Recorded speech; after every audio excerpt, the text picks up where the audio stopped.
그럼 나방파리 유충과 깔따구 유충의 차이점을 조금 더 자세히 짚어보겠습니다. 유충들을 전문적으로 식별하는 국립기관 연구실에 방금 취재를 했던 취재기자가 직접 나가 있습니다. 박희재 기자. 네, 국립생물자원관 한 연구실에 나와 있습니다. 네, 오늘도 전국 곳곳에서 수돗물 유충을 식별해달라는 민원이 들어왔죠. 네, 수돗물 유충과 관련해 직접 비교 분석 작업을 하고 있는 이곳 연구실에서는 오늘도 오전과 오후에 모두 지자체 관계자들이 유충 분석을 의뢰해왔습니다. 이 유충을 직접 분석하는 데 쓰이는 현미경도 제 뒤로 보이는데요.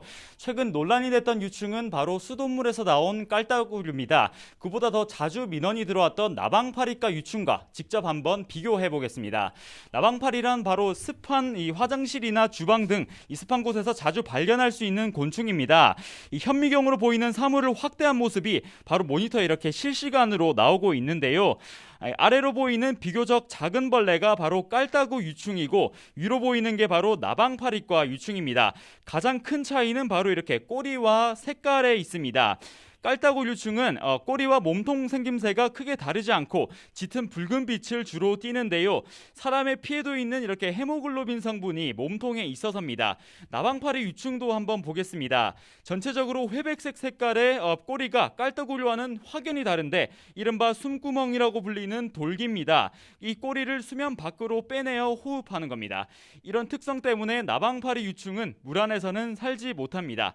반면 깔따구류는 물 안에 있는 용존 산소를 통해 호흡하는 것으로 알려져 수돗물 정수장 물속에서 살 수 있습니다. 씻거나 혹은 마시는 수돗물에서 유충을 봤다는 민원이 잇따르면서 국민 불안이 컸는데요. 다만 화장실 바닥에서 발견됐다는 이유로 수돗물에서 유충이 나왔다는 오인 신고도 잇따르고 있습니다. 전문가들은 만일 화장실 수도꼭지에서 직접 유충이 나오는 모습을 본 게 아니라면 이 나방파리 등 깔따구류가 아닌 유충이 발견됐을 경우 외부 유입 가능성도 함께 고려하는 게 좋겠다고 조언하고 있습니다. 앞서 말씀드렸듯 이곳 국립생물자원관은 전국 곳곳에서 의뢰해온 유충들을 분석하고 있는데요. 민원이 처음 제기된 보름 전부터 부서 전 직원이 도건대 주말에도 유충 분석 작업에 매진하고 있습니다. 현재 지자체 등 100여 곳에서 한 곳당 많을 경우 샘플 70건 정도를 분석 의뢰받고 있는데요. 연구원들은 깔따구류가 아예 없는 건 아니지만 비교적 낮은 비율이고 나방파리과 유충이 가장 흔하고 실지렁이, 진해류도 많은 편이라고 합니다. 특히 나방파리 유충은 화장실이나 하수구 등 습한 곳에 있는 이물질을 먹고 크기 때문에 자주 물때를 제거해주는 등 위생관리에 신경을 쓰는 것도 중요하다고 전문가들은 조언하고 있습니다. 다만 유충을 발견했고 깔따구류로 보이는 등 수돗물 유입 의심이 든다면요. 각 구청, 동사무소, 민원실 등에 곧바로 알려 수도관이나 인근 정수장 등 점검을 꼭 받으시길 바랍니다. 지금까지 국립생물자원관에서 YTN 박희재입니다.